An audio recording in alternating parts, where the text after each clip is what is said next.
का समय आया, ब्रह्मा जी बोले महाराज संध्या के समय असुरों का बल बढ़ जाता है, आप थोड़ा जल्दी कीजिए। भगवान नरसिंह करके एक जोर की गर्जना की। ब्रह्मा जी थर थर कांप गए, मानो भगवान कह रहे थे कि पहले तो वरदान देकर ज्यादा ताकतवर बना दिया, अब कहते कि जल्दी मार डालो, दो दो हाथ करो तो पता चले कितना ताकतवर है, ये तो हम ही झेल रहे हैं इसको।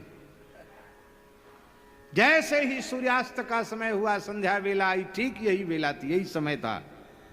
भगवान नरसिंह देहली पर विराज गए, इसलिए देहली भगवान नरसिंह का आसन है, इसलिए देहली पर पैर नहीं रखना, देहली को प्रणाम करके भीतर जाना, ये सब मर्यादाएं हैं। मंदिर की देहली को प्रणाम किया, घर की देहली का पूजन होना चाहिए, इसलिए देहली पर खड़े होना वर्जित है। देहली पैर से छू जाए तो प्रणाम करना चाहिए। आजकल लोगों ने घरों में देहली बनाना बंद कर दिया। देहली जरूर, चाहे जितना बढ़िया मकान बनाओ, मुख्य द्वार पर तो देहली जरूर बनानी चाहिए। देहली का सूर्योदय के पहले पूजन हो जाना चाहिए।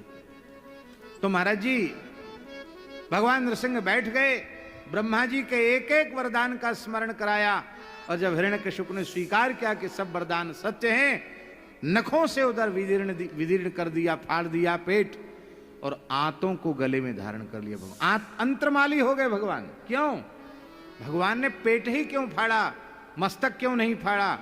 वो सोचने लगे कि ये भले ही दैत्य है पर बड़ा भाग्यशाली है, प्रहलाद जैसे भक्त को प्रकट किया, इसके पेट में ऐसी है क्या चीज जो प्रहलाद जैसे भक्त को पैदा कर दिया? कहीं दूसरे प्रहलाद का संस्कार तो नहीं छिपा है? पर प्रहलाद जी के जैसे तो प्रहलाद जी बोले कोई बात नहीं, जिन आंतों में प्रहलाद जी का जीवात्मा होकर आया होगा वो आंतें पवित्र हैं। भगवान ने उन आंतों को अपने गले में धारण कर लिया।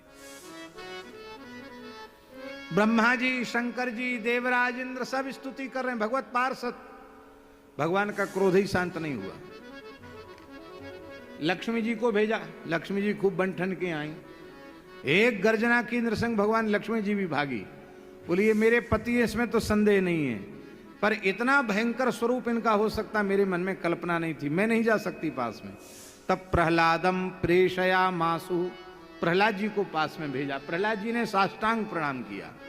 स्वपाद मूले पतितम तमर्भकम विलोक्य देवः कृपया परिप्लुतः उत्थाप्य तच्छीर्ष्ण दधात् कराम्बुजम् काला ही वित्रस्तधियांकृता